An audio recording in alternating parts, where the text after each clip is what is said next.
ప్రతి సంవత్సరము గోదావరి వరదల నుండి భద్రాచలం టెంపుల్ టౌన్ని వరదల నుంచి కాపాడటానికి యాన్యువల్ మెయింటెనెన్స్ అనే వర్క్ శాంక్షన్ చేస్తారు గవర్నమెంట్ నుంచి, ఇంజనీరింగ్ చీఫ్ ఇరిగేషన్. దాని ద్వారా మనకు మోటార్లు మెయింటెనెన్స్ విస్టా కాంప్లెక్స్ దగ్గర, కొత్త కాలనీ, రెడ్డి సత్రం దగ్గర.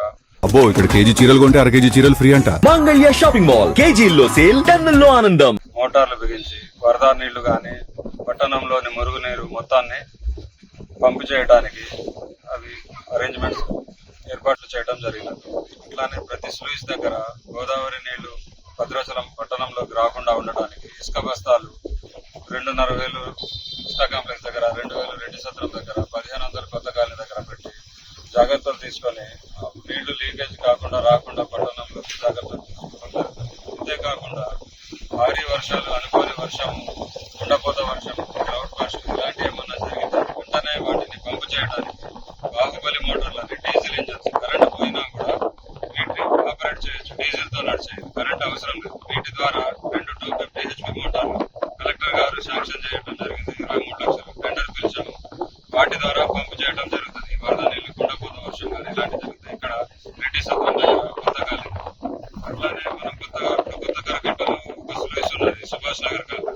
అది 41 అడుగుల గోదావరి నీళ్లు వస్తుంది. అక్కడ కూడా రాకుండా స్లూయిస్ కుట్టడం పని పూర్తయినది. అక్కడ కూడా ఏమన్నా అనుకోని వరద, కుండపోత వర్షం అయితే అక్కడ కూడా పంపు చేయడానికి ఇదే మోటార్లను అక్కడికి షిఫ్ట్ చేసి దాన్ని నీళ్లను పంపు చేయడం జరుగుతుంది. ప్రస్తుతం ఎంత వచ్చినా కూడా మనం నేషనల్ హైవే విజయవాడ జగదల్పూర్ ఉన్నది. అది కూనవరం రోడ్డు దగ్గర కట్టను దాటుతుంది. అది ఒకటి శాంక్షన్ మనం ఎస్టిమేట్ చేసాం. గవర్నమెంట్కి వెళ్ళాలా 150 కోట్ల వరకు అవుతున్నది దాని అంచనా. మొన్న మంత్రి తుమ్మల గారు వచ్చినప్పుడు కూడా అట్లా కాకుండా ఇంకా ఆల్టర్నేట్ ఏమైనా తక్కువలో అవుతుందా అని దాన్ని ఇట్లా చుట్టూ దాన్ని ఆ కట్ట అవతల నుంచి ప్రపోజల్ తయారు చేయమన్నాం. అయితే అక్కడ 54 అడుగులు వస్తాయి కానీ థర్డ్ డేంజర్ లెవెల్ పైన మొదటి ప్రమాద హెచ్చరిక 43, రెండవది 43, మూడవది 53. అది రోడ్డు 54 వస్తాయి కానీ రోడ్డు మీదకి రావడం జరుగుతుంది. ఈవెన్ 60-70 అడుగులు వచ్చినా కూడా మనం ఆ వరద భద్రాచలం టెంపుల్ టౌన్ లోకి రాకుండా ఉండటానికి అక్కడ మట్టి, ఇసుక బస్తాలు పెట్టి రోడ్డుని బ్లాక్ చేయడం జరుగుతుంది. 3-4 రోజులు వరద వచ్చిన సమయం. అంతకు ముందే ఆంధ్రాలో 50 అడుగులకే మన రోడ్డు కట్ అవుతుంది. అక్కడ పోలీస్ బందోబస్తు పెట్టి ఆంధ్ర వాళ్ళు రాకుండా చేస్తారు. మన వల్ల ఇక్కడ రోడ్డు ఆగదు.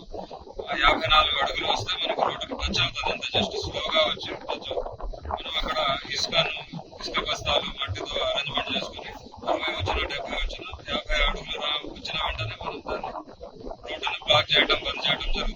ఇట్లా పట్టణానికి ఎలాంటి వరద నష్టం లేకుండా, ముప్పు లేకుండా చర్యలు తీసుకోవడం జరుగుతుంది. గత 2-3 రోజులుగా అల్పపీడన ద్రోణి ఛత్తీస్గఢ్ మరియు మహారాష్ట్రలోని విదర్భ ఏరియాల మీద అల్పపీడన ద్రోణి ప్రభావం వల్ల ప్రాణహిత, ఇంద్రావతి నదులలో, వాటి ఉపనదులలో భారీ వర్షపాతం నమోదవటం వల్ల నిన్నటి నుంచి గోదావరి వరద 16 అడుగుల నుంచి ఇప్పుడు మొదటి ప్రమాద హెచ్చరిక జారీ చేసి 43 అడుగులకు చేరినది.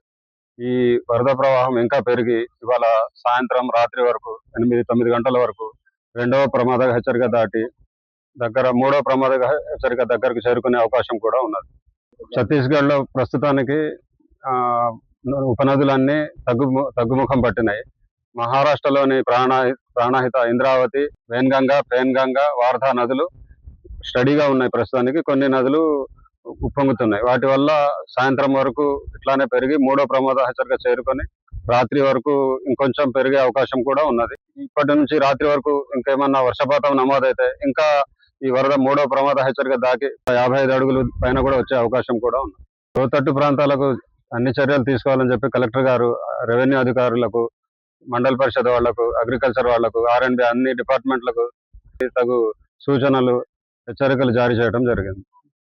భద్రాచలం వద్ద గోదావరి నది ఉధృతంగా ప్రవహిస్తుంది. వరద ఉగ్రరూపం దాల్చింది అని చెప్పవచ్చు.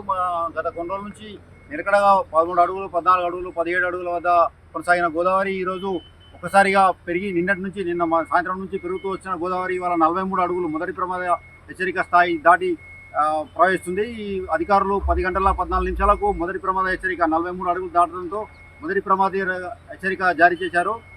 48 అడుగులు దాటితే రెండో ప్రమాద హెచ్చరిక, 53 అడుగులు దాటితే మూడో ప్రమాద హెచ్చరిక జారీ చేయనున్నారు. ఆగస్టు 1986లో 70.6 అడుగులు వచ్చి ఉగ్ర రూపం దాల్చి భద్రాచలాన్ని ముంచెత్తడంతో అనేక రకాలుగా ప్రజలు ఇబ్బంది పడ్డారు. జనరల్గా గోదావరి ఆగస్టు నెలలోనే ఎక్కువ ఉగ్ర రూపం దాల్చి ప్రవహిస్తుంది. తుది ప్రమాద హెచ్చరిక దాటి 16 సార్లు దగ్గర 1986 నుంచి 2025 వరకు చూసుకుంటే 16 సార్లు ఉగ్ర రూపంగా దాల్చి ప్రవహించింది గోదావరి. అయితే అధికారులు అప్రమత్తమయ్యారు. నిన్న వీడియో కాన్ఫరెన్స్లో డీజీపీ సివి ఆనంద్తో పాటు ప్రభుత్వ ప్రధాన కార్యదర్శి సంజయ్ జాజులు వీడియో కాన్ఫరెన్స్ నిర్వహించి కలెక్టర్ అంకిత్తో మాట్లాడి అధికారులను అప్రమత్తం చేయాలని సూచించారు.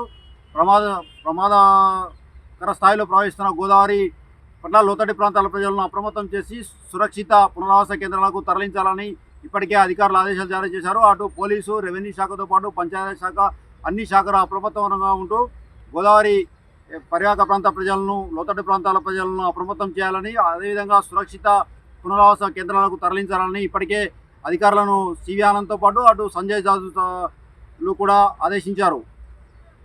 అయితే ఈ సాయంత్రం వరకు గోదావరి 50 అడుగులు దాటే ప్రమాదం ఉందని, రెండో ప్రమాద హెచ్చరిక దాటి ప్రవహించే అవకాశం ఉందని, తర్వాత క్రమక్రమంగా తగ్గే అవకాశం ఉందని సిడబ్ల్యూసీ అధికారులు చెప్తున్నారు.